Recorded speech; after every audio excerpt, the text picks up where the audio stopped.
الله وبركاته.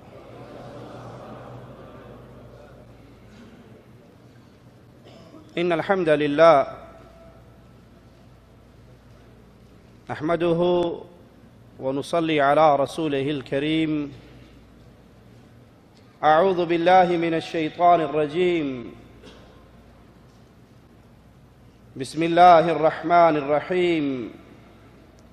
ومن يشاقق الرسول من بعد ما تبين له الهدى ويتبع غير سبيل المؤمنين نوله ما تولى ونصله جهنم وساءت مصيرا.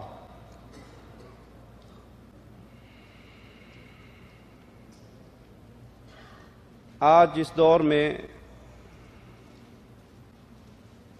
اہل ایمان سانس لے رہے ہیں، یہ دور پرفتن دور ہے.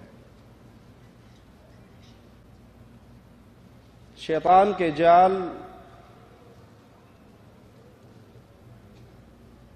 آدم کی اولاد کو گھیرنے کے لیے بکھرے ہوئے ہیں، اور شیطان کا سب سے بڑا وار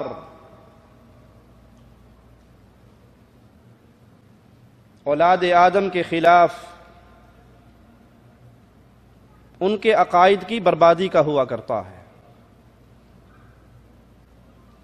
اور شیطان جب کسی کو اس کے عقیدے میں برباد کر لیتا ہے، وادی ایمان سے نکال کے وادی شرک میں داخل کر دیتا ہے، پھر لازم نہیں ہے کہ وہ اس کے اعمال کو بھی برباد کرے، اس کے اخلاق کو بھی برباد کرے.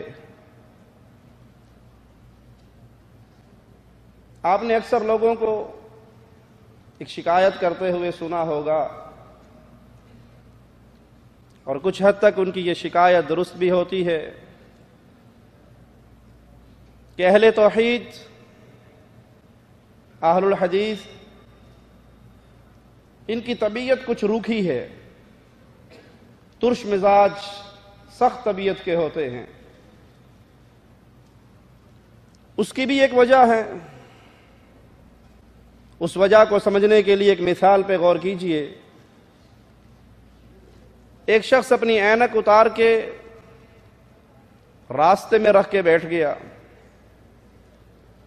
گزرنے والا گزرا، اس کے پاؤں کی ٹھوکر سے وہ اینک ٹوٹ گئی.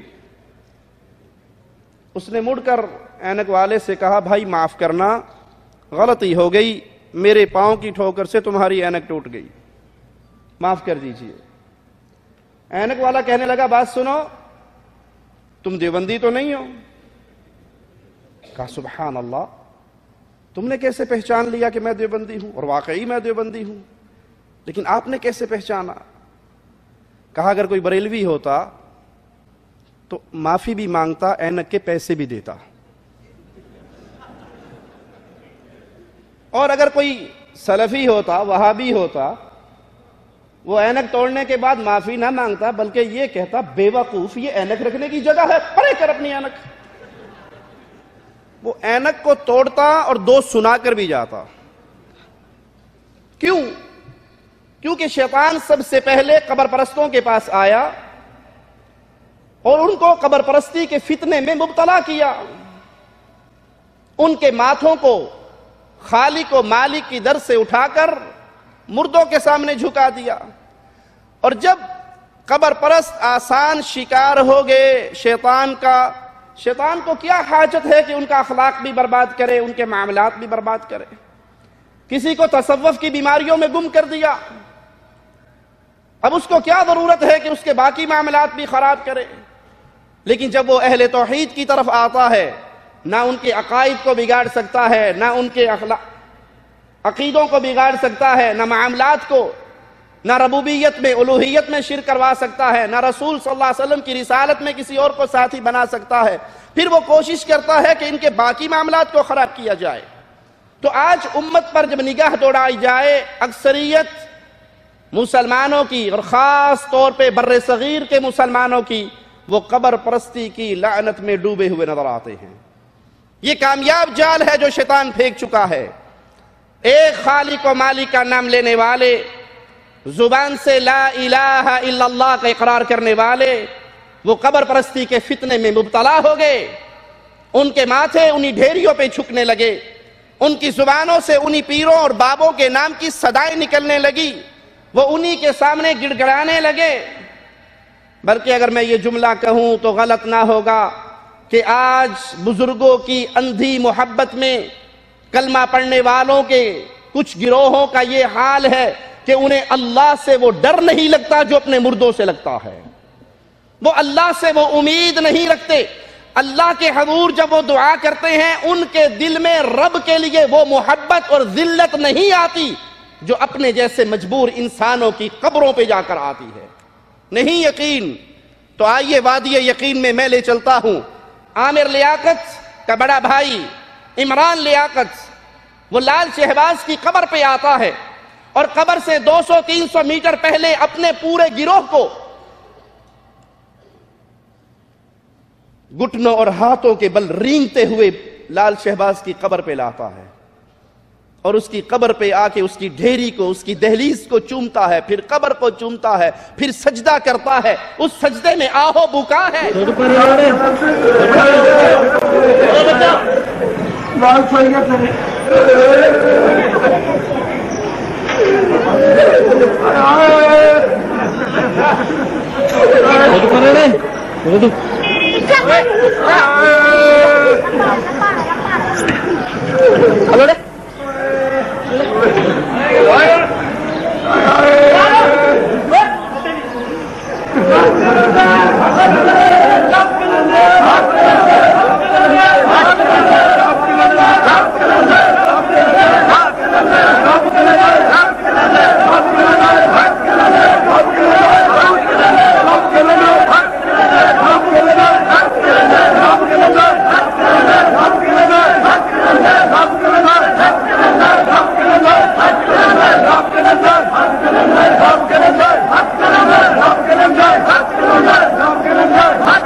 طرح روتے ہوئے، یہ کبھی رب کے سامنے اس ذلت اپنے دل کے اندر اس کی بڑائی اور محبت کے ساتھ اللہ کے سامنے سجدہ ریز نہیں ہوتے جیسے آج یہ مردوں کی قبروں پہ آ کے سجدہ ریز ہوتے ہیں۔ قبر پرستی ایسے پھیل چکی ہے، یہ بیماری ایسے وائرس کی طرح امت اسلامیہ کو دیمک کی طرح چاٹ رہی ہے اور ان کے عقیدوں کو کھوکھلا کر رہی ہے اور ان کی ہوا کو اکھاڑ رہی ہے۔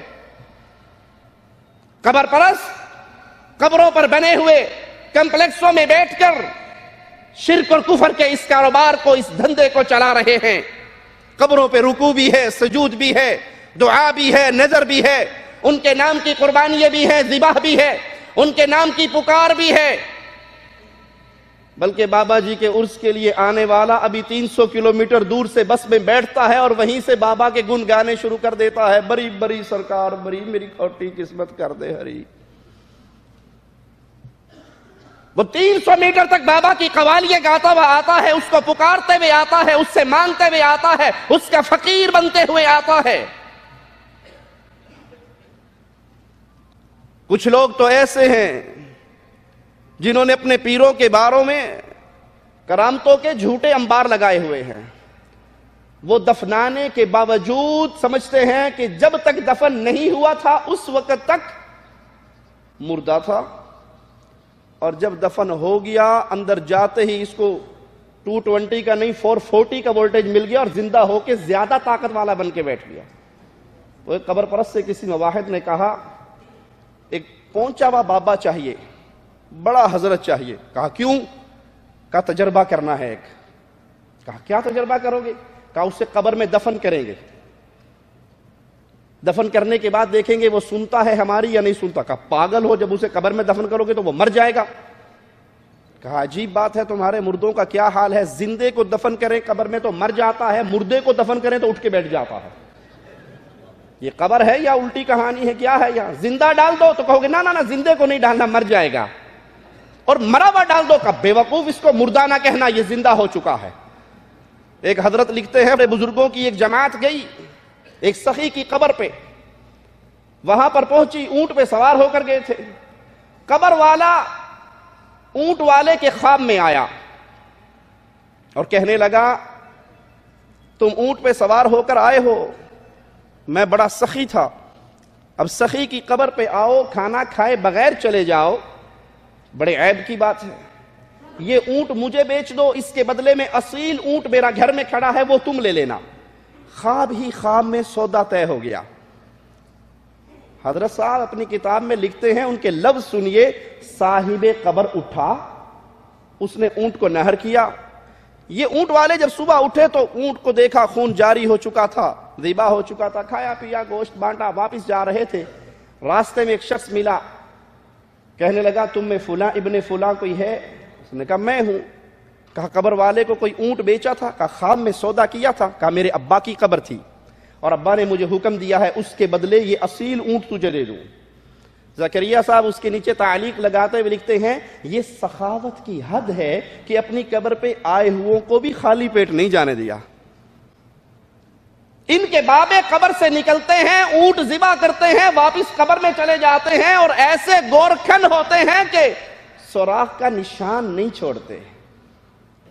یہ ان کے عقیدے ہیں، یہ ان کی بدعقیدگی کا حال ہے، یہ قبر پرستی کا وہ دھندا ہے جو پیر و فقیروں کی عظمتوں کو، ان کی جھوٹی کرامتوں کو مشہور کر کے اہل شرک چلا رہے ہیں۔ ایک حضرت کہتے ہیں کہ ایک فقیر آیا اور کہا بہت بھوکا ہوں، فقیر ہوں، محتاج ہوں، کچھ مدد کرو۔ جس کے پاس آیا اس کا کام تھا لوگوں سے چندہ اکٹھا کر کے مدد کر دینا۔ وہ کئی تاجروں کے پاس گیا، اسے کچھ نہ ملا، بالآخر ایک سخی کی قبر پہ آیا اور قبر پہ بیٹھ کے اس نے ساری کہانی سنائی اور جواب نہیں آیا قبر سے، مجبور ہو کے اپنے گھر گیا۔ اشرفی تھی، اس کو توڑا، آدھی فقیر کو دے دی اور آدھی اپنی جیب میں ڈالی، فقیر چلا گیا۔ خواب میں قبر والے بابا جی رات کو آئے، جب کہانی سنائی تب نہیں سنا، رات کو آئے، کہا میں نے تیری ساری بات سن لی تھی، مجھے جواب دینے کی اجازت نہیں تھی۔ انا للہ و انا الیہ راجعون۔ تیری زبان کس نے بند کر رکھی تھی اور اب کس نے کھول دی؟ بات میں نے تیری ساری سن لی تھی لیکن مجھے جواب دینے کی اجازت نہیں تھی۔ اب جاؤ میرے گھر میں چولہے کے نیچے خزانہ دفن ہے، وہ خزانہ سارا نکال کے اس فقیر کو دے دو۔ ان کے بابا جی قبر میں پڑے ہوئے وہ فقیروں کی مدد بھی کرتے ہیں، وہ اونٹ بھی ذبح کرتے ہیں، وہ مشکلیں بھی ٹالتے ہیں۔ جب اہل توحید دعات، اہل السنہ دعات ان قبر پرستوں کے عقیدے پہ رد کرتے ہیں تو پھر یہ چیختے ہیں کہ جی ہم حنفی ہیں اور یہ حنفیوں سے دشمنی کر رہے ہیں۔ پھر یہ ابو حنیفہ رحمہ اللہ کی محبت کی جھوٹی چادر کو اوڑھتے ہیں، ان کی محبت کے چولے کو پہنتے ہیں۔ مردہ پرست فوراً ابو حنیفہ رحمہ اللہ کے نام کو استعمال کرتے ہوئے ان کے پیچھے چھپنے کی کوشش کرتے ہیں۔ ایک شخص ہے پاکستان کا ڈاکٹر طاہر القادری، جو آج کے دور میں قبر پرستی کے پورے کاروبار کا سب سے بڑا چیمپئن ہے۔ اس قبر پرستی کا پورا دھندا اس نے چلایا ہوا ہے۔ مردوں سے اس کے ڈائریکٹ تعلقات ہیں، مردے اس کے سامنے آ جاتے ہیں، اس سے باتیں کر لیتے ہیں، حال کی خبریں سنا دیتے ہیں۔ قبر پرستی کا بازار اس کا بہت بڑا بیوپار ہے یہ شخص، اور حنفی ہونے کا کتنا بڑے دعوے دار ہے۔ آئیے ان کی گفتگو سنیے۔ کسی نے ان کی حنفیت پہ شک کیا تو ڈاکٹر صاحب نے کہا میری حنفیت پہ کون شک کر سکتا ہے؟ ارے تم تو ایسے ویسے حنفی ہو، میں 15-20 سال عالم رؤیا میں خواب کی حالت میں ابو حنیفہ سے دین سیکھتا رہا۔ میری حنفیت کا عالم تو یہ ہے کہ میں تو عالم رؤیا میں کوئی 15-20 سال کے لگ بھگ کا عرصہ امام اعظم رضی اللہ تعالیٰ عنہ کی شاگردی کی، آپ سے پڑھا ہوں عالم رؤیا میں۔ براہ راست تلمذ کا شرف ملا ہے عالم رؤیا میں بطریق منام۔ تو میں مر سکتا ہوں، حنفیت کیسے چھوڑ سکتا ہوں؟ یہ خوابوں کا شہزادہ ہے۔ 15-20 سال تک میں نے ابو حنیفہ سے خواب کے اندر علم حاصل کیا، ان کا فیض حاصل کیا۔ یہ برمنگم میں خطاب کیا اور 3-4 مہینے کے بعد وہ حیدرآباد میں خطاب کرنے کے لیے پہنچے۔ حیدرآبادی یہاں بیٹھے ہوں گے، پتہ نہیں انہوں نے کھٹا کھلا دیا یا مرچوں والی بریانی کھلا دی، حضرت کا ذاکرہ خراب ہو گیا اور فوراً کہنے لگے 9 سال تک میں نے ابو حنیفہ کے سامنے بیٹھ کر خواب کے اندر علم عالم رویا میں، خواب میں، عالم رویا میں اللہ کی عزت کی قسم، تاجدار کائنات کے نالین پاک کی قسم، عالم رویا میں 9 سال تک امام اعظم ابو حنیفہ سے پڑھا ہوں۔ اگر مسلک افراد پر آ جائے، اگر ہم سنی نہیں، روئے زمین پر کسی ماں نے سنی پیدا ہی نہیں کیا۔ 3 مہینے میں 15-20 سال سے 9 سال کیسے ہو گئے؟ باقی کہاں گئے؟ میری حنفیت پہ کون شک کرتا ہے؟ میں تو ابو حنیفہ کے سامنے بیٹھ کے دین سیکھتا رہا۔ تو ضروری ہے کہ ہم امام ابو حنیفہ رحمہ اللہ ان کے عقیدے کو سیکھیں، ان کے عقیدے کو سنیں، ان کے عقیدے کو بیان کریں، اور پھر ان قبر پرستوں کو سنائیں کہ اللہ کی قسم اس قبر پرستی کے سارے دھندے سے، اس بدعقیدگی کے سارے کاروبار سے ابو حنیفہ رحمت اللہ علیہ کا کوئی تعلق۔ ابو حنیفہ اہل سنت کے امام تھے، جیسے امام مالک اہل سنت کے امام، امام احمد اہل سنت کے امام، امام شافعی اہل سنت کے امام، ابو حنیفہ اہل سنت کے امام تھے۔ اور ایک بات اور بھی بتا دوں، آج لوگ غیر مقلدیت کو بڑی گالی دیتے ہیں۔ غیر مقلد ایسے ہوتے ہیں، حالانکہ ہمارا نام غیر مقلد، اور مقلد کی الٹ بھی غیر مقلد ہوتی ہے۔ ابھی دن ہے یا رات؟ دن ہے، اس کی الٹ کیا ہے جی؟ غیر دن تو نہیں ہے، دن کی الٹ غیر دن ہوگی نا، رات کی الٹ غیر رات۔ ایک صاحب مجھے فون کر کے اکثر میری نیکیوں میں اضافہ کرتے تھے اور گالی گلوچ دیا کرتے تھے، میں سنتا رہتا، بیچارے کو جواب دیتا رہتا اس کے مسئلوں کا، لیکن اس کا فون اٹھاتے غیر مقلد صاحب کیا حال ہے؟ میں تنگ آ گیا، انسان ہے آخر کیا کرے گا، کب تک سنے گا؟ میں نے کہا بھائی مقلد کے الٹ میں محقق ہوتا ہے، متبع سنت ہوتا ہے، غیر مقلد نہیں۔ نہیں تم نہیں مانتے، تم ہو غیر مقلد۔ میں نے کہا آپ انسان ہیں؟ کہتا جی میں انسان ہوں۔ میں نے کہا حیوان تو نہیں ہے نا؟ کہا نہیں۔ میں نے کہا غیر سور صاحب کیا حال ہے؟ کہا یہ کیا بدتمیزی ہے؟ میں نے کہا غیر انسان کا الٹ غیر انسان۔ اب سور نہیں ہے تو غیر سور ہے، اب شیطان نہیں ہے تو غیر شیطان ہے، اب ابلیس نہیں ہے تو غیر ابلیس ہے۔ اس کے بعد الحمدللہ دوبارہ فون نہیں آیا۔ آپ کا یہ کاروبار ہے، آپ کا یہ دھندا ہے، آپ امام ابو حنیفہ رحمہ اللہ کے نام پہ یہ کاروبار کر رہے ہیں، غیر مقلدیت کو گالی دینے سے پہلے رکیے۔ اشرف علی تھانوی صاحب خود لکھتے ہیں کہ امام ابو حنیفہ غیر مقلد تھے۔ جادو وہ جو سر چڑھ کے بولے، تمہارے بابا جی تسلیم کر رہے ہیں اپنی کتابوں میں، تمہارے بزرگ مان رہے ہیں کہ ابو حنیفہ غیر مقلد تھے۔ اگر غیر مقلد ہونا بے دینی ہے، لا مذہبیت ہے، خارجیت ہے، تو ابو حنیفہ کو یہ لقب تمہارے باپوں نے دیا ہے، ہم نے تو نہیں دیا۔ ابو حنیفہ اہل سنت کے امام، ابو حنیفہ رحمہ اللہ، جب ان کے عقیدے کی بات آتی ہے، ان کا چولا پہننے والے پھر اس چولے سے بھاگنے کی کوشش کرتے ہیں۔ اگر نہیں یقین تو یہ ہمارے ہاتھ میں ہے، علماء اہل سنت دیوبند کے عقیدے کی کتاب المہند علی المفند، اس کو چھاپا ہے ادارہ اسلامیات انارکلی لاہور میں، اور یہ تالیف ہے خلیل احمد سہارنپوری کی۔ اس کے اندر وہ سوالوں کا جواب دیتے ہوئے پہلے سوال کا جواب دیتے ہیں، آئیے سنیے۔ ہم اپنے پاس سے نہیں کہتے، آپ کی کتاب سے آپ کے حضرت کی لکھی بھی عبارت سناتے ہیں۔ کہتے ہیں ہم جواب شروع کریں، اس سے پہلے جاننا چاہیے کہ ہم اور ہمارے مشائخ اور ہماری ساری جماعت فروعات میں مقلد ہیں امام اعظم ابو حنیفہ نعمان بن ثابت کے، اور اصول اور اعتقاد میں ہم پیچھے چلتے ہیں امام ابو الحسن عشری کے اور امام ابو منصور ماتوریدی کے، اور طریقہ ہائے صوفیہ میں ہم کو انتصاب حاصل ہے، سلسلہ عالیہ نقشبندیہ، طریقہ زکیہ مشائخ چشت اور سلسلہ قادریہ سہروردیہ، ہم ان کے ساتھ چلتے ہیں۔ صرف مسائل ابو حنیفہ رحمہ اللہ سے لیتے ہیں، عقیدہ ابو حنیفہ سے نہیں لیتے، ابو منصور ماتوریدی سے لیتے ہیں۔ ابو حنیفہ رحمہ اللہ کے عقیدے میں کیا خرابی تھی جو آپ نے ان کو چھوڑ دی؟ ایک طرف تو دعویٰ ہے کہ امام ابو حنیفہ رحمہ اللہ امام اعظم ہے، بھائی امام اعظم کے عقیدوں سے اختلاف کیا ہے؟ ان کو چھوڑ کے کسی اور کے در پہ عقیدہ سیکھنے کے لیے آپ کیوں گئے؟ کیوں ابو منصور ماتوریدی کے پیچھے چلے اور کیوں اشعریوں کے پیچھے چلے؟ ابو حنیفہ رحمہ اللہ کا عقیدہ کیوں نہیں لیا؟ اس لیے کہ ابو حنیفہ رحمہ اللہ عقائد کے معاملے میں اکثریت ان کے اقوال اہل الحدیث کے موافق ہیں، اہل السنہ کے موافق ہیں۔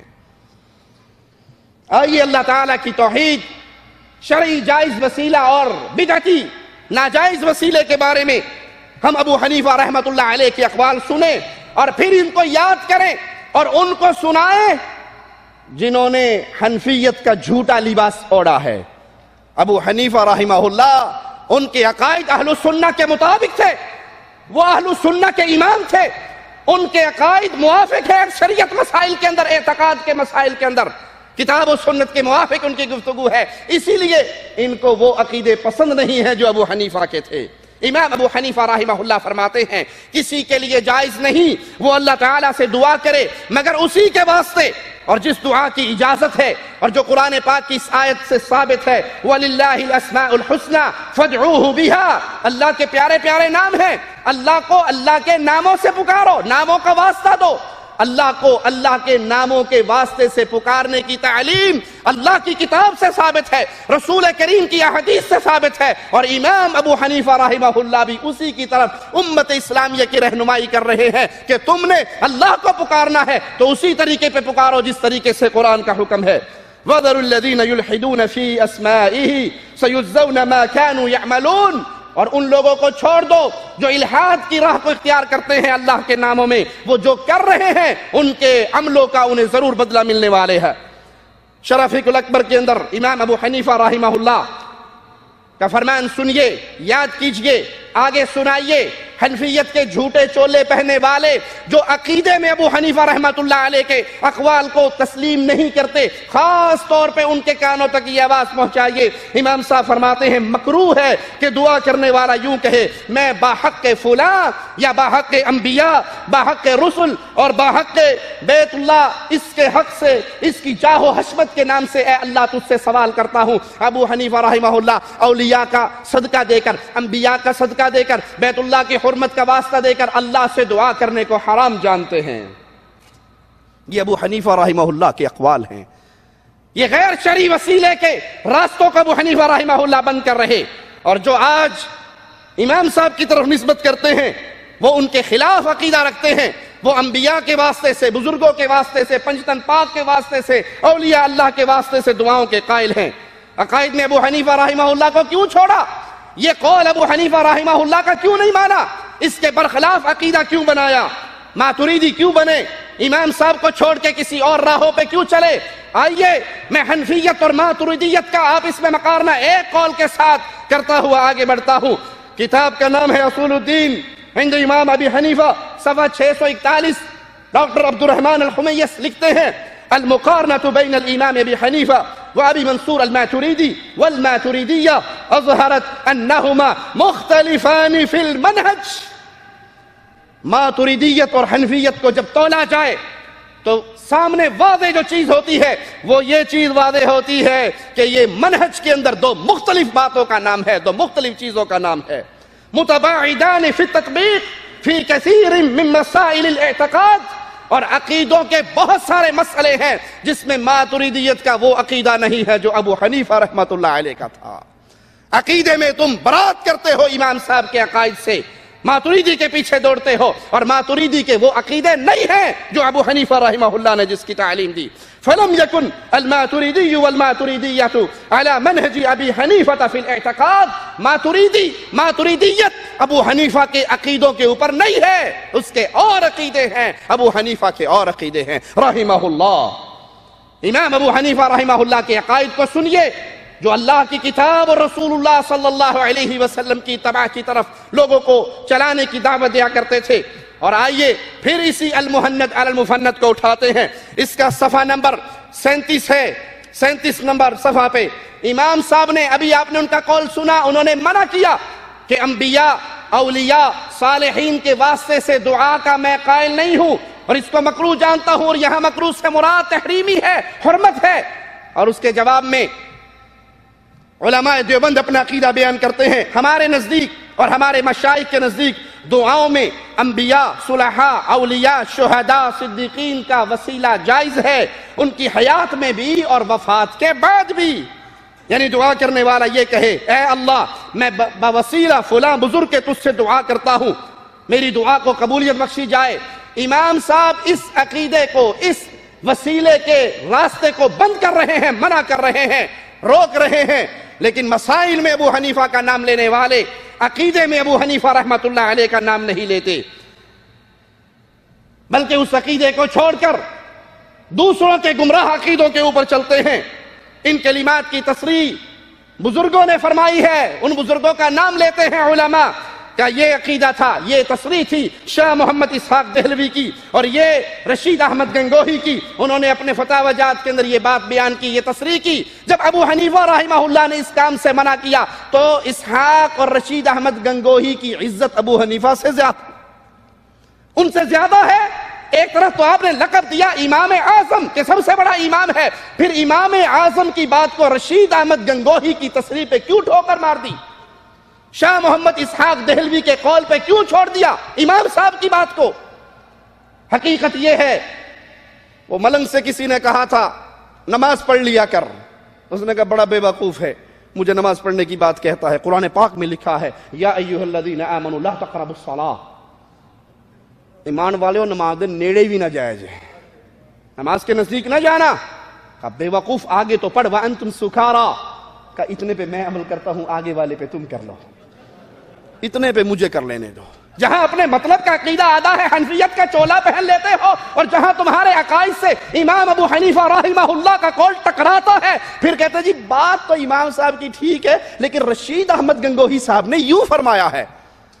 حرمت عزت ابو حنیفہ کا نام لینے والوں، انڈیا کے پیدا ہونے والے مولویوں کے نام پہ امام صاحب کو چھوڑ گئے، پاکستان میں پیدا ہونے والے بزرگوں کے نام پہ امام صاحب کو چھوڑ گئے۔ یہ امام صاحب سے محبت ہے یا بے وفائی ہے؟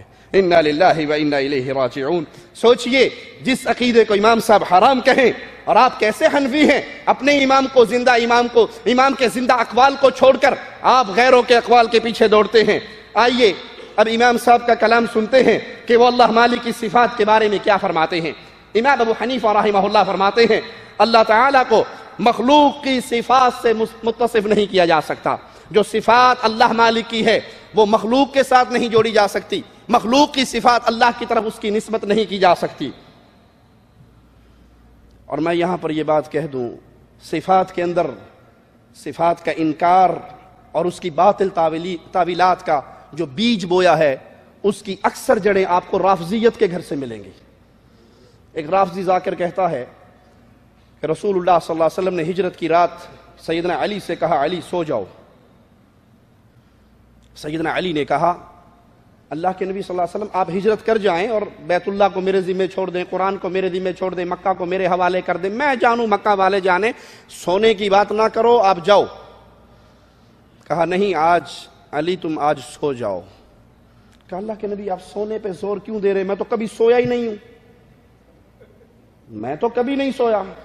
کہا اگر تو پہلے کبھی سویا ہوتا آج میں سلاتا بھی نہ، اور سونے کی بات میں نہیں کر رہا، تو میری طرف سے سو یا نہ سو مجھے کوئی مسئلہ نہیں ہے۔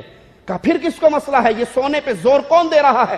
کہا میں نہیں دے رہا، اللہ کہہ رہا ہے علی کو سلاؤ، علی کو سلاؤ۔ کہا اللہ کیوں کہتا ہے علی کو سلاؤ؟ نعوذ باللہ ثم نعوذ باللہ، نقل کفر نباشت۔ کہا اللہ کہتا ہے اگر علی نہ سویا تو میری توحید کو خطرہ ہے، میری توحید نہیں بچتی اگر علی نہیں سوتا۔ کہا اللہ کی توحید کو کیا خطرہ ہے؟ کہا لوگوں کو پتا ہے اللہ وہ ذات ہے لا تأخذہ سنۃ ولا نوم، نہ اس کو نیند آتی ہے نہ اونگ آتی ہے، اور جب علی بھی نہیں سوتا اللہ بھی نہیں سوتا، لوگوں کو یقین ہو جائے گا یہی علی ہے جو حقیقت میں اللہ ہے۔ آج علی کو سلا دو تاکہ فرق ہو جائے، اللہ وہ ہے جو کبھی نہیں سویا، علی وہ ہے جو صرف ایک رات کو سویا۔ ہجرت دی رات رسول پاک فرمائیں نے یا علی جی مولا آج میرے بستر سے سمجھا، مولا میں تے کدی ستا ہی نہیں، جی اگے ستا ہوندا آج میں سمجھدا بھی نہ، تے مولا آج کیوں زور دیندے ہو ساموائن، میرے رکن نال ہی تہاڈا مقصد حل ہے، میں گھر چھواں کسی دی مجال نہیں کوئی نیڑیوں لنگ جائے، تو سا جانا ہے بے شک جاؤ اللہ دے حوالے، اللہ دے حفظ و امان، میں جانا گھر جانے، کنبہ جانے، برادری جانے، شہر جانے، کعبہ جانے، قرآن جانے، جہان جانے۔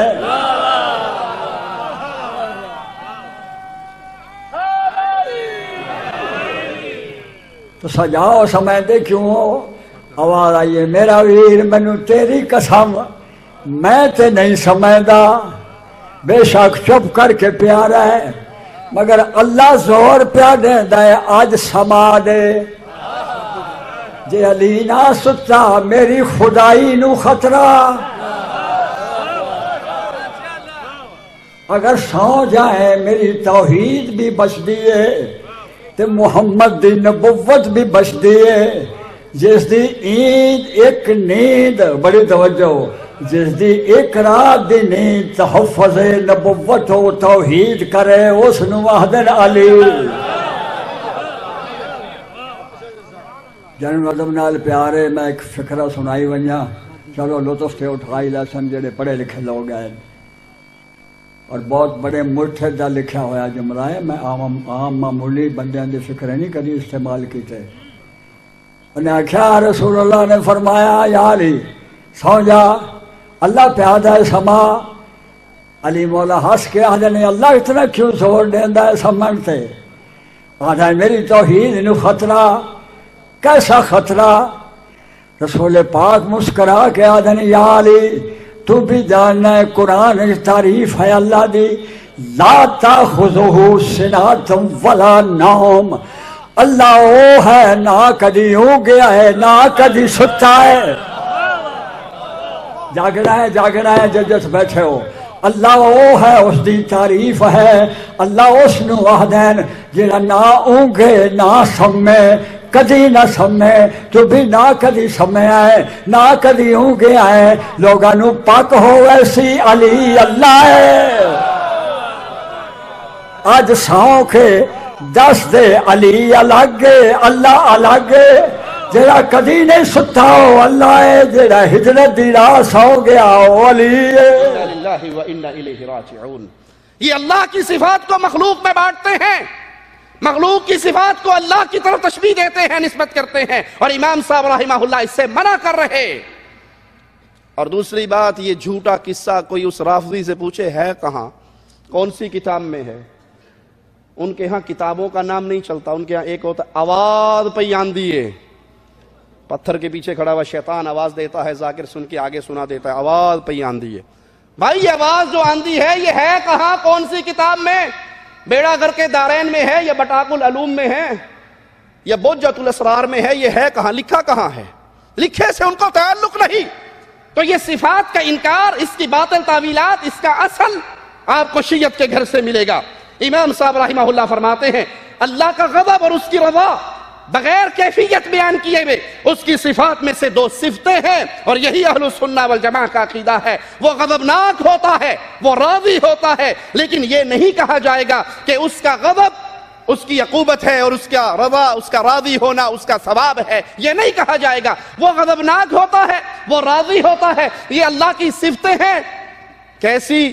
لیس کمثلہ شیء، اس کی مثال نہیں دی جا سکتی، اس کی کیفیت نہیں بیان کی جا سکتی۔ ہم ویسے ایمان لاتے ہیں جیسے قرآن و حدیث میں آ گیا، اس کی کیفیت کو اللہ کے حوالے کرتے ہیں۔ ہم اللہ مالک کی صفات کو ویسے ہی مانتے ہیں جیسے اس نے اپنے بارے میں اس کو بیان کیا، وہ ایک ہے۔ امام ابو حنیفہ کا قول سنیے، حنفیت کا چولا پہننے والے قبر پرستوں کو سنائیے۔ امام صاحب رحمہ اللہ فرما رہے ہم اللہ کی صفات کو ویسے ہی مانتے ہیں جیسے اس کو اللہ مالک نے اپنے بارے میں بیان کیا۔ وہ اللہ ایک ہے، بے نیاز ہے۔ ابو حنیفہ رحمہ اللہ کہتے ہیں اللہ ایک ہے۔ اللہ بولو، کون کہہ رہا ہے؟ ابو حنیفہ رحمہ اللہ کہتے ہیں اللہ ایک ہے۔ خواب میں 15-20 یا دوسری روایت کے مطابق 9 سال امام صاحب سے فیض پانے والا کہتا ہے اللہ اور اس کا رسول ایک ہے۔ ہکے چڑھیں ہک کو ڈو آکھے کافر تے مشرک ہٹا کر کہتا ہے رہیں بھی دو مگر دو کہے بھی کوئی نہ۔ تم ذات خدا سے نہ جدا ہو نہ خدا ہو، اللہ ہی کو معلوم ہے کیا جانیے کیا۔ دو بھی رہیں اور دو کہے بھی کوئی نہ، ہک ہے ہک ہے ہک ہے ہک ہے ہک ہے ہک ہے، جیڑا ہک کو ڈو کر جانے او کافر تے مشرک ہے۔ وہ کافر تھے۔ اللہ اور رسول ایک ہے، دو نہیں، جو تو کہے گا وہ کافر ہو جائے گا۔ ابو حنیفہ رحمہ اللہ کہہ رہے ہیں اللہ اور اس کا رسول دو ہے، اللہ ایک ہے، رسول مخلوق ہے۔ اللہ تمہاری حنفیت کا جنازہ نکل گیا ابو حنیفہ کے اس قول سے۔ تمہارے رد کے لیے میں قرآن حکیم کی آیات نہیں پڑھ رہا، رسول کریم صلی اللہ علیہ وسلم کی احادیث سے استدلال نہیں کر رہا، کیونکہ تم نے خواب کے اندر 15-20 سال جمع 9 سال پتہ نہیں کتنے بنے، بھول کے بیچارہ۔ جھوٹ بولنے والا بھول جاتا ہے نا پہلے کیا بولا تھا۔ اگر جھوٹ بولنے والے کو یاد رہے تو جھوٹے کے پیر نہیں ہوتے، وہ کبھی 15-20 کبھی نہ ہو۔ تم نے بڑا لمبا عرصہ حنفیت امام ابو حنیفہ سے فیض پا کے پکے حنفی بنے، اس لیے تمہارا رد امام صاحب کے قول سے کر رہا ہوں۔ تم کہتے ہو ہیک کے اللہ اور اس کا رسول ایک ہے، جڑا ڈو آکھے کافر تے مشرک ہے۔ جو اللہ اور اس کے رسول صلی اللہ علیہ وسلم کو دو ہستیے، دو الگ الگ ذاتیں مانتا ہے، وہ کافر اور مشرک ہے۔ ابو حنیفہ جواب میں کہتے ہیں کہ تو جھوٹ بولتا ہے، تو جھوٹا حنفی ہے، اللہ ایک ہے، اللہ بے نیاز ہے، اللہ کا کوئی ہمسر نہیں، وہ زندہ ہے، قادر ہے، سننے والا ہے، دیکھنے والا ہے۔ اللہ سننے والا ہے، اللہ دیکھنے والا ہے، وہ تنہا ہے، یکتا ہے، اکیلا ہے۔ اللہ کا ہاتھ ان کے ہاتھوں کے اوپر ہے، اور اس کی مخلوق کا ہاتھ جیسا اللہ کا ہاتھ نہیں ہے۔ یہ اللہ کے ہاتھ کا انکار کرنے والے، اس صفت کا انکار کرنے والے فوراً اس کی تشبیہ اپنے ذہن میں مخلوق کے اوپر لے کر آتے ہیں۔ شیخ مطب طیار حافظہ اللہ ریاض کے ایک بہت بڑے عالم ہے، ایک دفعہ میں ان کے پاس بیٹھا ہوا، ایک اسی طرح کا صوفی آ گیا جو مملکہ العربیہ سعودیہ میں داخل ہونے کے بعد وہ سلفی ہونے کا جھوٹا چولا پہنتے ہیں صرف چندوں کے لیے۔ تو میں نے شیخ سے کہا کہ شیخ یہ صوفی ہے۔ شیخ کہتا فکر نہ کرو، میں ابھی لیبارٹری میں اس کو داخل کر کے رزلٹ نکال لیتا ہوں۔ شیخ نے کہا اس مولوی صاحب سے دارالعلوم کے فارغ بزرگ سے اللہ کہاں ہے؟ ابھی شیخ کے منہ سے اللہ کہاں ہے جملہ پورا نہیں ہوا، اس نے فوراً انگلی اٹھائی۔ میں نے کہا شیخ رٹا ہوا ہے سوال، وہ رٹا کے بھیجتے ہیں، چندہ لینا ہے تو حربوں کو دیکھتے ہی یوں کرنا۔ اللہ کی قسم اٹھا کر، اللہ کے گھر میں کھڑے ہو کر اللہ کی قسم اٹھا کر یہ واقعہ سناتا ہوں۔ ایک دارالعلوم کے فاضل کا میں نے خود انٹرویو کیا ریاض میں، عربوں کا پورا اجتماع تھا، وہ انڈیا کا، میں پاکستان کا، باقی سب عرب تھے۔ تو میں جا کے اسے 2 ہاتھوں سے ملا بڑے ادب و احترام سے، میں نے پیغام دیا ہاتھ ملا کے، میں بھی تیری پارٹی دا ہوں۔ اس نے بھی بڑے ادب سے، جی ماشاءاللہ خیریت سے ہیں شیخ، طبیعت ٹھیک؟ میں نے کہا جی بالکل ٹھیک۔ باتیں چل پئی، میں کہاں سے ہیں؟ دارالعلوم دیوبند سے فارغ ہوں۔ میں نے کہا ماشاءاللہ اولیاء کی بستی سے ہیں، بڑی عظیم جگہ سے ہیں ماشاءاللہ، بہت پہنچے ہوئے بزرگوں سے فیض اٹھایا۔ میں نے باتوں میں لگا لیا، وہ یہی سمجھا کہ یہ بھی ہماری جماعت کا ہے۔ تو میں نے کہا حضرت اللہ کہاں ہے؟ اللہ کی قسم اٹھاتا ہوں اس واقعے کو بیان کرتے ہوئے، یہ میرا اور اس کا ڈائریکٹ واقعہ ہوا۔ اللہ کہاں ہے؟ تو جیسے کسی انسان کو کرنٹ کی تار لگ جائے نا، وہ یوں ہو، اور فوراً کہتا ہے الرحمن علی العرش استویٰ۔ تو میں نے کونی مار کے، ہماری اردو میں گفتگو، میں نے کونی مار کے کہا شرم آتی ہے؟ بزرگوں سے یہی سیکھا تھا، یہی عقیدہ پڑھا تھا، 8 سال اسی عقیدے پہ لگائے تم نے۔ تو میرے سے کہتا بھائی ناراض نہیں ہونا، اللہ کی قسم اگر یہ آیت نہیں پڑھوں گا یہ سعودی میرا خروج لگا دیں گے۔ میں نے یہ آیت ان کی وجہ سے پڑھی ہے، میرے اوپر ناراض نہ ہو، میرا وہی عقیدہ ہے کہ اللہ ہر جگہ پہ ہے۔ یہ لوگوں سے ڈرتے ہیں، رب سے نہیں ڈرتے۔ تو اس شیخ نے پوچھا، شیخ مطیع طیار حافظہ اللہ نے، این اللہ؟ میں نے کہا شیخ سیکھ کے آیا۔ کہا تو فکر نہ کر، چپ تو کر 1 منٹ۔ تو کہا اچھا یہ بتاؤ کہ اللہ تعالیٰ کی صفت ید ہے، ہاتھ ہے؟ کہتا اعوذ باللہ استغفر اللہ، اللہ ما فی ید، مین کلام اللہ ید، اعوذ باللہ حرام ہذا، ما فی کدا کدا، اللہ ما فی ید مین کلام۔ میں نے کہا شیخ یہ بیچارہ بھول گیا، یہ سوال نہیں یاد کیا اس نے۔ ابو حنیفہ رحمہ اللہ اس صفت کا اس بات کر رہے اور کہا اللہ کا ہاتھ ہے، ان کے ہاتھوں کے اوپر، جماعت کے ہاتھوں کے اوپر، لیکن اس کی تشبیہ مخلوق کے ہاتھ کے ساتھ نہیں دی جا سکتی۔ اور اللہ کا چہرہ ہے، لیکن ایسا نہیں جیسے مخلوق کے چہرے ہیں، اللہ کے چہرے کو مخلوق کے چہرے کے ساتھ نسبت نہیں دی جا سکتی۔ یہ ابو حنیفہ کے عقائد سنا رہا ہوں رحمہ اللہ۔ ہمیں طعنہ دیتے ہیں، امام صاحب کی توہین کرتے ہیں۔ ارے ہم امام صاحب کی توہین کرنے والے کو بدعقیدہ سمجھتے ہیں، اہل الحدیث کی جماعت سے خارج سمجھتے ہیں۔ جو ابو حنیفہ رحمہ اللہ، امام مالک رحمہ اللہ، امام شافعی رحمہ اللہ، امام احمد بن حنبل رحمہ اللہ ان کی توہین کرتا ہے، وہ سلفی نہیں ہے، وہ اہل الحدیث نہیں ہے، وہ اہل السنہ کی جماعت میں شامل نہیں ہے۔ جو ان ائمہ کی تکفیر کرے یا ان کے خلاف زبان درازیاں کرے، یہ ہمارے امام تھے، یہ اہل السنہ کے امام تھے۔ ارے یہ دین اسلام کے پھول تھے، جس کی خوشبو سے ہمیں محمد کی حدیث مل جائے وہی مانتے ہیں صلی اللہ علیہ وسلم۔ امام صاحب ہم ائمہ اربعہ کو مانتے ہیں۔ ہمارے اور تمہارے ماننے میں صرف ایک چھوٹا سا فرق ہے۔ جیسے عیسائی تانا دیتا ہے مسلمان کو، مسلمان عیسیٰ علیہ السلام کو نہیں مانتے۔ مسلمانوں آپ نہیں مانتے؟ جی مانتے ہیں۔ عیسائی کیوں کہتا نہیں مانتے؟ جیسے وہ کہتا ہے ویسے ہم، جیسے وہ کہتا ہے ویسے ہم نہیں مانتے۔ وہ عیسیٰ کو اللہ کا بیٹا کہتا ہے، تعالی اللہ عما یقول۔ ہم عیسیٰ کو اللہ کا بندہ کہتے ہیں۔ اسی طرح ہم کہتے ہیں اب ائمہ کو ہم مانتے ہیں، لیکن جیسے تم ماننے کا دعویٰ کرتے ہو ویسے نہیں مانتے۔ کیوں؟ تم نے یہ کہا ہے کہ اگر قرآن اور حدیث کے نصوص سے ابو حنیفہ کی بات ٹکرا جائے، اٹھائیے اصول کرخی کو۔ اگر قرآن کی آیت آئے، ابو حنیفہ رحمہ اللہ کے قول سے ٹکرائے، ہم قرآن کی آیت کو منسوخ جانیں گے، ابو حنیفہ کی بات کو منسوخ نہیں جانیں گے۔ ہم کہتے ہیں اللہ کی قسم ہم ایسے نہیں مانتے۔ قرآن کی آیت کے خلاف، محمد کی حدیث کے خلاف کائنات میں کسی کا قول آ جائے، سب کو چھوڑ سکتے ہیں، نہ رب کے کلام کو نہ محمد کے فرمان کو چھوڑ سکتے صلی اللہ علیہ وسلم۔ ماننے میں فرق ہے۔ ہم ان کو اولیاء اللہ مانتے ہیں، گلشن اسلام کے مہکتے ہوئے باغیچے اور پھول مانتے ہیں، انہوں نے دین محمد علیہ السلام کی خدمت کی، ہم تک پہنچایا، اور انہی کا درس کو ہم نے یاد کیا ہے۔ اور جتنا اللہ کی قسم ائمہ اربعہ کے درس کو آج اہل الحدیث سینے سے لگا کے کھڑا ہے، کائنات میں کوئی یہ دعویٰ نہیں کر سکتا کہ ائمہ اربعہ کے اقوال کو ہم نے اہل الحدیث سے زیادہ مانا ہے۔ دلیل مانگو مجھ سے۔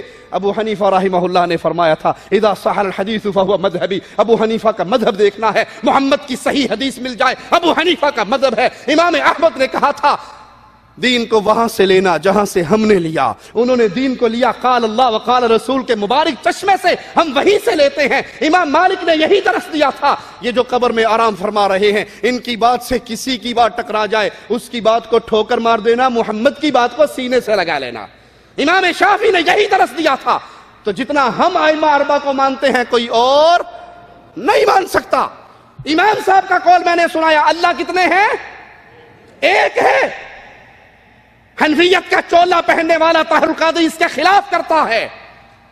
ڈاکٹر اسرار حنفیت کا چولا پہنتے ہیں، لیکن امام صاحب کے قول کے خلاف چلتے ہوئے کہتے ہیں کائنات کی مثال ایسے ہے، ایک لکڑی لے لو، اس کے کونے پہ کپڑا باندھ لو، اس کو آگ لگا لو، زور سے ہلاؤ، بظاہر آپ کو دیکھنے والے کو دائرہ نظر آئے گا، حقیقت میں وہ دائرہ نہیں ہوگا۔ کائنات بظاہر نظر آتی ہے، حقیقت میں نہیں ہے، حقیقت میں نعوذ باللہ اللہ ہی کا وجہ۔ اب ایک تیسری بات جو میں نے عرض کی تھی حضرت مجدد الفسانی رحمۃ اللہ علیہ کے حوالے سے اور مسلمان صوفیاء جتنے ہیں ان سب کے حوالے سے، اصولاً وہ بات یہ ہے کہ یہ کائنات جو نظر آ رہی ہے اس کی کوئی حقیقت ہے ہی نہیں، اس کا حقیقی وجود ہے ہی نہیں۔ وجود حقیقی صرف اللہ کا ہے، یہ تو صرف عکس ہے، یا جیسے آئینے کے اندر عکس آ جاتا ہے، یا سائے ہیں، ظلال ہیں۔ حضرت مجدد الفسانی رحمۃ اللہ علیہ اس کائنات کو، جملہ مخلوقات کو اللہ کے اسماء و صفات کا ذل اضلال کہتے ہیں، ذات کا بھی نہیں، اسماء و صفات کے اضلال۔ یہ ہے حضرت مجدد رحمۃ اللہ علیہ کا موقف۔ ان تمام صوفیاء کے نزدیک یہ جو کائنات ہے یہ در حقیقت عدم کے درجے میں ہے، جو شے ہے وہ اصلاً معدوم ہے، اس کی کوئی حقیقت نہیں، حقیقی وجود نہیں ہے۔ اس کی بہت سی مثالیں ہیں۔ ایک مثال میں بیان کر چکا تھا کہ حضرت مجدد الفسانی رحمۃ اللہ علیہ نے یہ اختیار فرمائی ہے کہ آپ ایک لکڑی لیں، اس کے ایک سرے پر کپڑا باندھ دیں، اس میں آپ مٹی کا تیل ڈالیں، آگ دکھائیں، شعلہ بن گیا، ایک شعلہ جوالا آپ کے پاس ہے۔ اس لکڑی کو تیزی کے ساتھ ایک دائرے میں حرکت دیں گے تو دیکھنے والوں کو ایک آتشی دائرہ نظر آئے گا، نظر آ رہا ہے، محسوس ہو رہا ہے، لیکن سب جانتے ہیں کہ ہے نہیں، ہر چند کہیں کہ ہے نہیں ہے۔ بس اسی درجے میں یہ کائنات ہے، اس کی کوئی حقیقت نہیں ہے، وجود صرف اللہ کا ہے۔ تو اب یہ جو معاملہ ہے میں نے عرض کیا تھا اس کی بالکل ضد ہو گیا۔ ہمہ اوست میں اس کائنات کو حقیقی مان کر اللہ کو اس کی ذات میں گم کر دیا گیا، جبکہ یہ جو تصورات ہیں وحدت الوجود یا وحدت الشہود یا توحید وجودی، شاہ ولی اللہ دہلوی رحمۃ اللہ علیہ نے یہ اصطلاح استعمال کی ہے۔ انہوں نے وحدت الوجود اور وحدت الشہود کو جمع کیا ہے ایک اصطلاح میں، اور ان کا موقف یہ ہے کہ ان دونوں اصطلاحوں کے مابین کوئی فرق نہیں ہے، بنیادی تعبیر کا فرق ہے۔ وہ یہ ہے جو میں نے عرض کیا ہے کہ کائنات جو بھی نظر آ رہی ہے اس کی کوئی حقیقت نہیں ہے، در حقیقت اللہ کا وجود ہے، باقی یہ سب سائے ہیں، اضلال ہیں، ان کی کوئی حقیقت نہیں، حقیقت انا للہ و انا الیہ راجعون۔ طارق جمیل صاحب فرماتے ہیں اللہ نے عرش سے لا کی تلوار چلائی، ساتواں آسمان لا، آسمان کے ملائکہ لا، چھٹا پانچواں چوتھا تیسرا دوسرا پہلا آسمان لا، آسمان کے ملائکہ لا، خلا لا، فضا لا، ہوا لا، زمین لا، پہاڑ لا، چرند پرند سب کچھ لا، کوئی کچھ نہیں، کوئی کچھ نہیں، جو کچھ ہے وہ اللہ ہے۔ جو لا کہا وہ لا ہوا، وہ لا بھی اس میں لا ہوا، جو لا کہا وہ لا ہوا، وہ لا بھی اس میں لا ہوا، جز لا ہوا، کل لا ہوا، پھر کیا ہوا؟ اللہ ہوا۔ اللہ کی لا کی تلوار عرش کے اوپر سے چلی ہے، عرش زیر و زبر، عرش کے فرشتے زیر و زبر، عرش کے نیچے زیر و زبر، ستواں چھواں پنجواں چوتھا تریا دوا پہلا آسمان لا، وہ ہوا فضا خلا لا، وہ زمین آسمان چند سورج تارے لا، وہ انسان جنات جن پرند چرند آبی خاکی ناری نوری ہوائی فضائی خلائی سب لا ہیں کوئی کچھ نہیں ہے، کوئی کچھ نہیں ہے، جو کچھ ہے وہ اللہ ہے، جو کچھ ہے وہ اللہ ہے۔ جو لا کہا وہ لا ہوا، وہ لا بھی اس میں لا ہوا، جز لا ہوا، کل لا ہوا، پھر لا ہوا، اللہ ہوا۔ انا للہ و انا الیہ راجعون۔ اور یاد رکھیے ادنا سا خادم ہوں مسلک اہل حدیث کا، علماء کی موجودگی میں عرض کرتا ہوں، یاد رکھیے اللہ مالک نے کہیں بھی مخلوق کے وجود کا انکار، لا الہ الا اللہ میں مخلوق کے وجود کا انکار نہیں ہے۔ کس بات کا انکار ہے؟ ہم سے سنیے، کچھ ہم سے سنا ہوتا، کچھ ہم سے کہا ہوتا، نہ ہم سے سنا تم نے نہ ہم سے کہا تم نے۔ دور دور سے ڈراتے ہو، جالیات میں نہ جانا، اہل حدیثوں کی مجلس میں نہ بیٹھنا، کیوں؟ گمراہ ہو جاؤ گے۔ اس لیے کہ اہل الحدیث کے دو ہاتھوں میں قرآن اور حدیث کے علاوہ تیسری چیز نہیں ہے۔ یہی کفار مکہ کہا کرتے تھے مصطفیٰ کی مجلس میں نہ جانا، جو گیا انہی کا ہو گیا، کیونکہ پیارے حبیب کی زبان سے رب کا قرآن نکلتا تھا اور اس قرآن کی بہترین تفسیر حدیث مصطفیٰ نکلتی تھی۔ آج اہل الحدیث کو دعویٰ ہے اور اللہ کی قسم فخر سے یہ دعویٰ کرتے ہیں، ہماری مجلسوں میں آؤ، کسی پیر فقیر امام مولوی ملا شیخ مرشد کی طرف تمہاری نسبت جوڑنے کی کوشش نہیں کرتے۔ ہم کہتے ہیں سب کی عزت کرو، سب کا احترام کرو، سب کا پیار کرو، سب سے ادب اور محبت سے پیش آؤ، لیکن جہاں فرمان محمد الرسول اللہ آ جائے، کائنات پوری ٹکر لینے کے لیے کھڑی ہو جائے، کائنات کو چھوڑ دینا، حسنین کے نانا کو نہ چھوڑنا، صلی اللہ علیہ وسلم۔ اللہ مالک نے کہیں بھی مخلوق کا انکار نہیں کیا۔ آسمان ہے، ملائکہ کا وجود ہے، زمین ہے، زمین کا وجود ہے، پہاڑ، درندے چرندے پرندے ہیں، سمندر ہے، درخت ہیں، سب چیز کا وجود ہے۔ وجود جس کا مالک انکار کر رہا ہے لا الہ الا اللہ میں، وہ یہ ہے کہ مخلوقات میں معبود برحق کوئی نہیں ہے۔ مخلوقات تو ہے، آپ کہتے ہو کہ کچھ نہیں، جو کچھ ہے وہ اللہ ہے۔ امداد اللہ مہاجر مکی صاحب شمائم امدادیہ میں لکھتے ہیں، جب ان سے پوچھا گیا عقیدہ وحدت الوجود کیسا، کہا برحق عقیدہ ہے۔ ارے بھائی، عقیدہ وحدت الوجود کو تسلیم کرنے کے بعد پھر اللہ ایک ہے، یہ معاملہ ختم ہو جاتا ہے، یہ عقیدہ ختم ہو جاتا ہے۔ ہر چیز ہی وہی، ادھر بھی دیکھوں تو ہی تو، ادھر بھی دیکھوں تو ہی تو، مسجد میں دیکھوں تو ہی تو، مندر میں دیکھوں تو ہی تو۔ پھر وہ ہندوؤں والی بات سچ آتی، پھینک کنکر نکلے شنکر، ہر کنکر میں شنکر۔ پھر لا الہ الا اللہ کا معاملہ ختم، پھر قل هو اللہ احد کا معاملہ ختم۔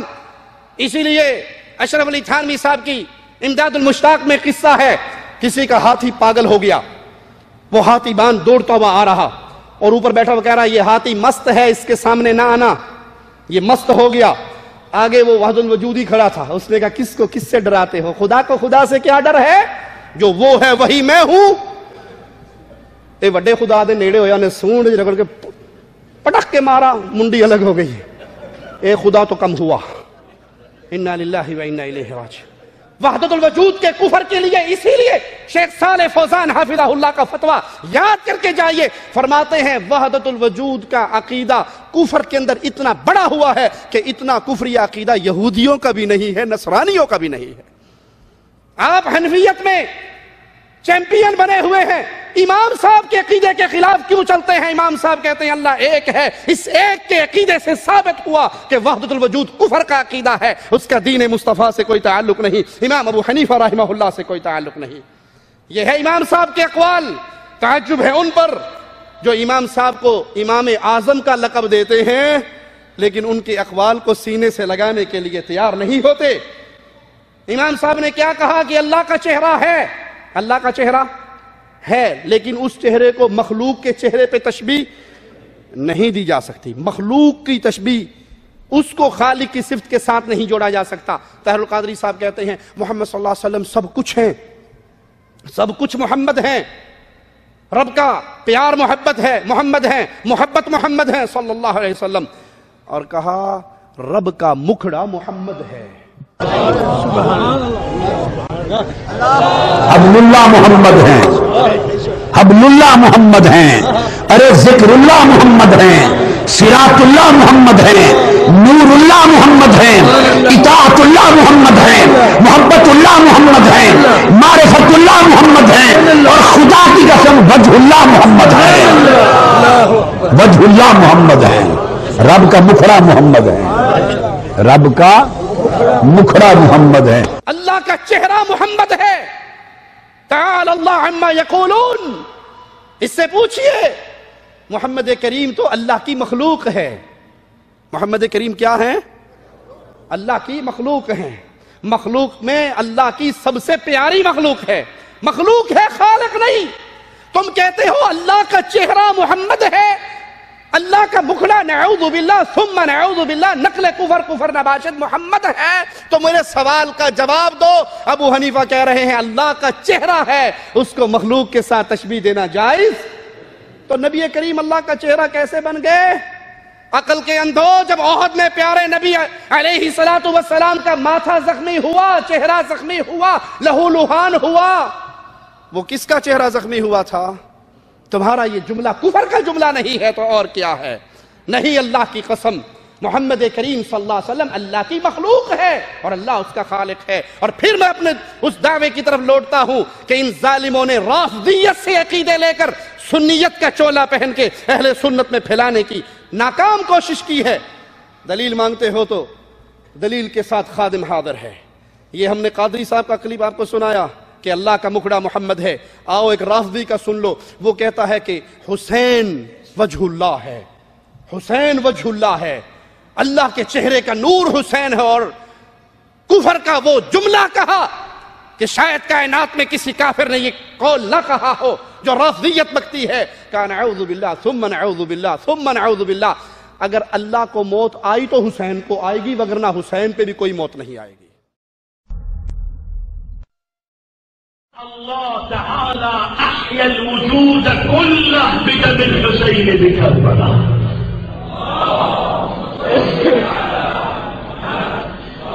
تقرأ زيارة ليلة النصف من شعبان بمفاتيح الجنان، ماذا يخاطبه الإمام الصادق عليه السلام؟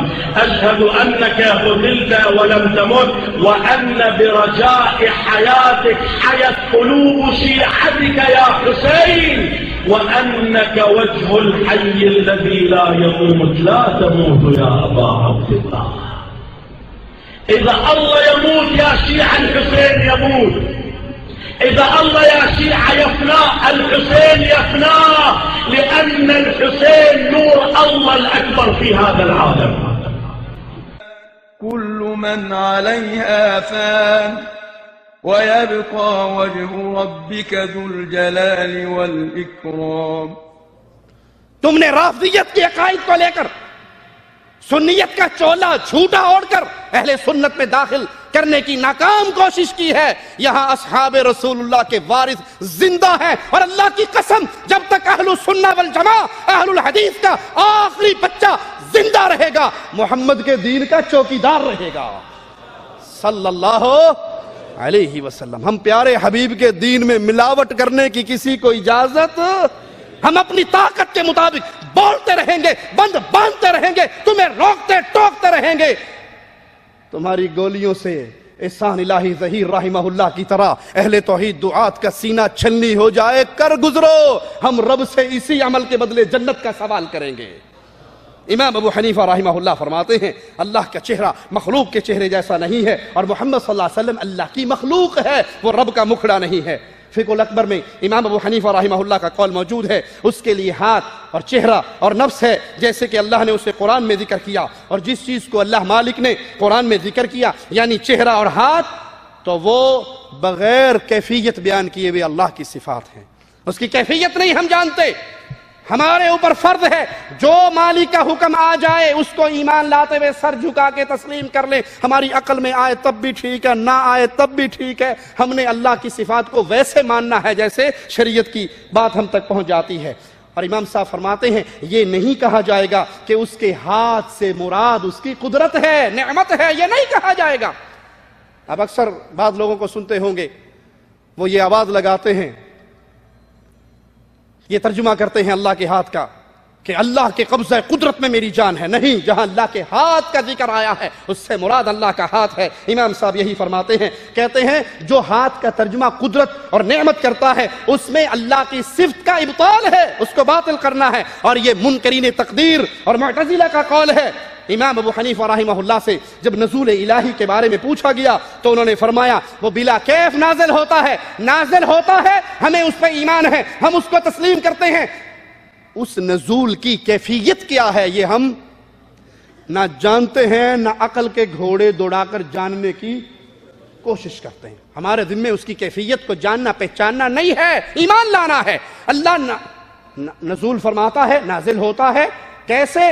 لیس کمثلہ شیء، اس کی کوئی مثال نہیں ہے، ہم اس کو تسلیم کرتے ہیں۔ یہ ہے امام ابو حنیفہ رحمہ اللہ کا عقیدہ۔ مگر امام صاحب کی طرف جھوٹی نسبت کرنے والے ان کے عقائد کے برخلاف عقیدہ کیسے بناتے ہیں، آئیے پھر آپ کو المہند علی المفند کی سیر کرواتا ہوں۔ اس کا صفحہ نمبر 48 ہے، 48 نمبر صفحے پہ وہ فرماتے ہیں ہمارے متاخرین اماموں نے ان آیات میں، صفات کی آیات میں جو صحیح لغت اور شرع کے اعتبار سے جائز تعویلیں فرمائی تاکہ کم فہم سمجھ لیں، مثلا یہ کہ ممکن ہے استوا سے مراد غلبہ ہو، ہاتھ سے مراد قدرت ہو۔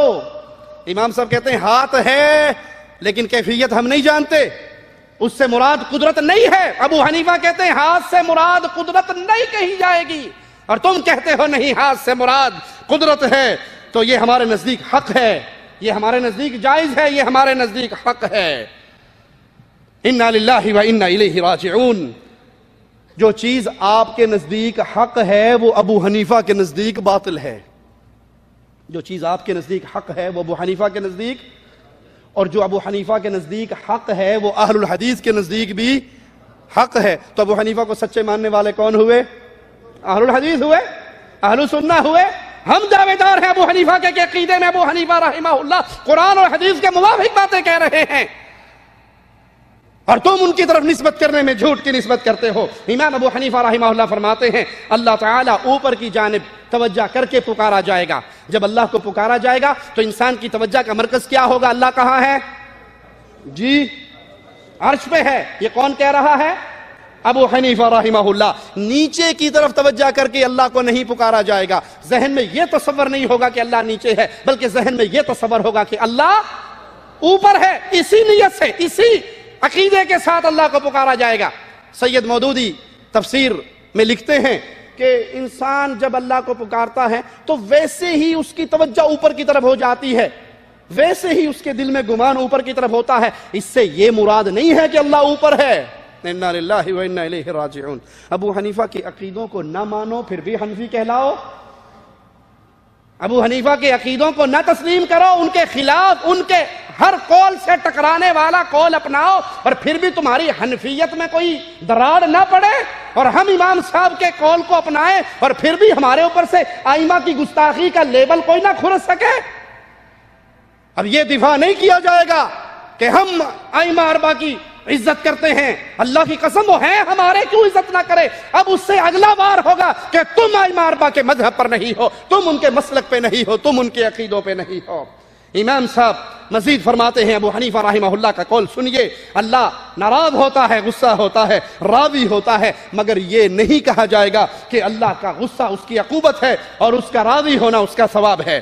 فقہ الاکبر صفحہ 323 پہ امام صاحب کا یہ قول موجود ہے، فرماتے ہیں اللہ تعالیٰ اپنی مخلوق کی چیزوں میں سے کسی چیز کے مشابہ نہیں اور اپنی مخلوق کے بھی مشابہ نہیں، وہ اپنے ناموں میں، وہ اپنی صفات میں ہمیشہ سے تھا، اپنے ناموں کے ساتھ، اپنی صفات کے ساتھ ہمیشہ سے تھا اور ہمیشہ رہے گا۔ اس کے نام اور اس کی صفات کو مخلوق کے ساتھ تشبیہ نہیں دی جا سکتی۔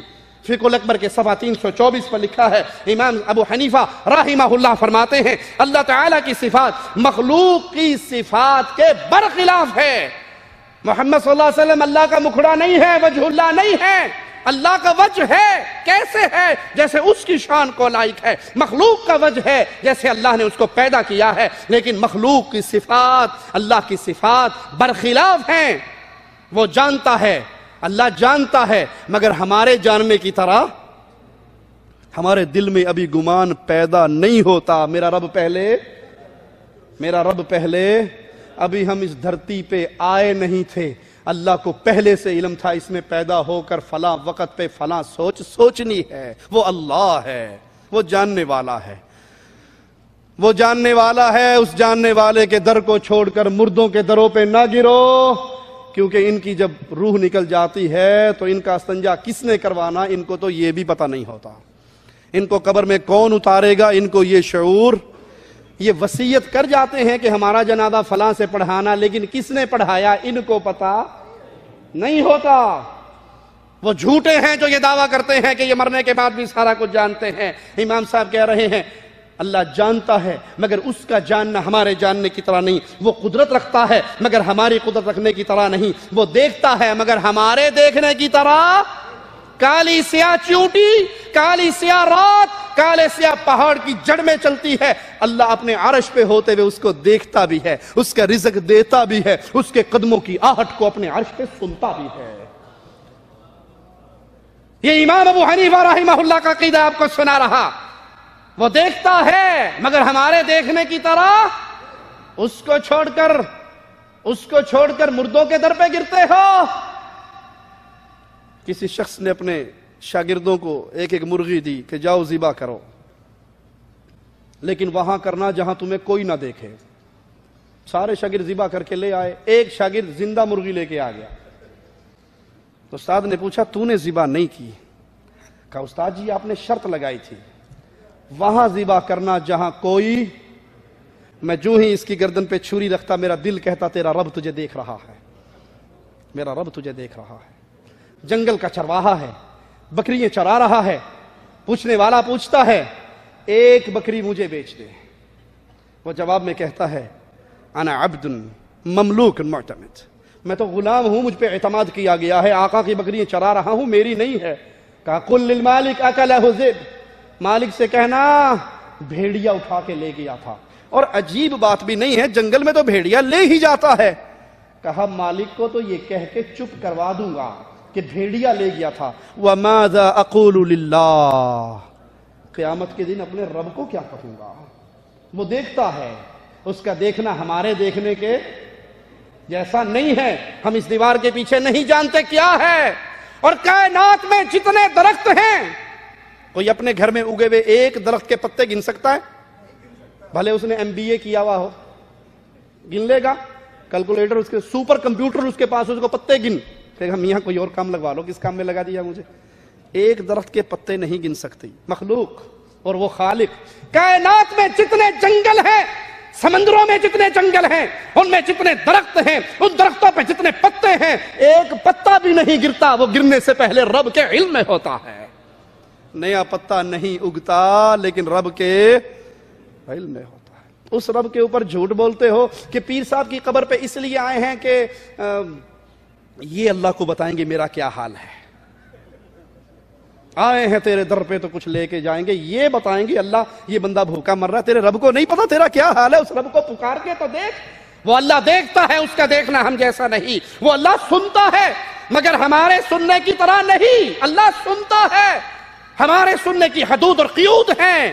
اللہ کی صفت کمال کی صفت ہے جو اس کی شان کے لائق ہے. وہ سنتا ہے, اس کا سننا ہمارے جیسا.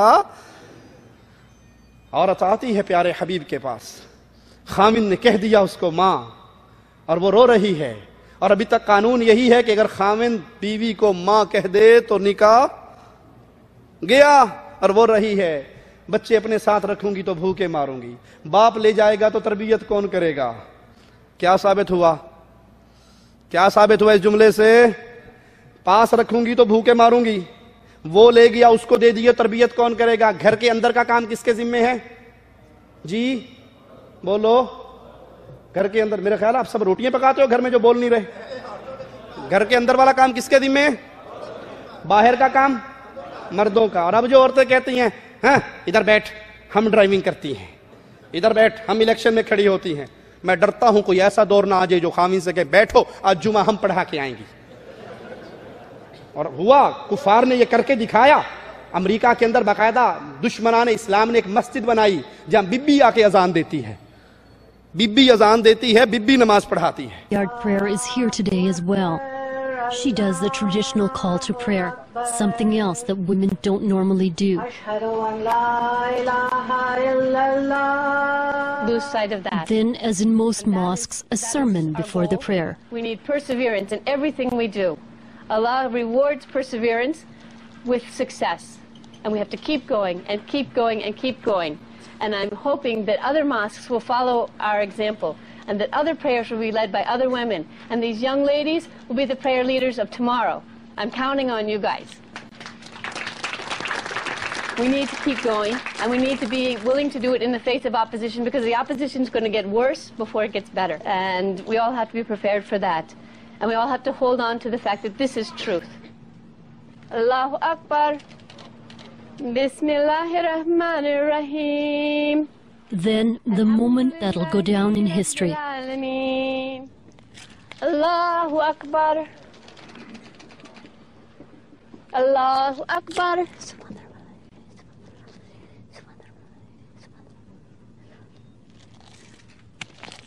Allahu Akbar.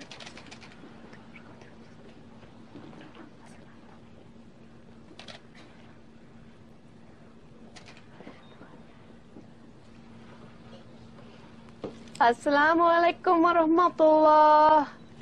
Assalamu alaikum wa rahmatullah.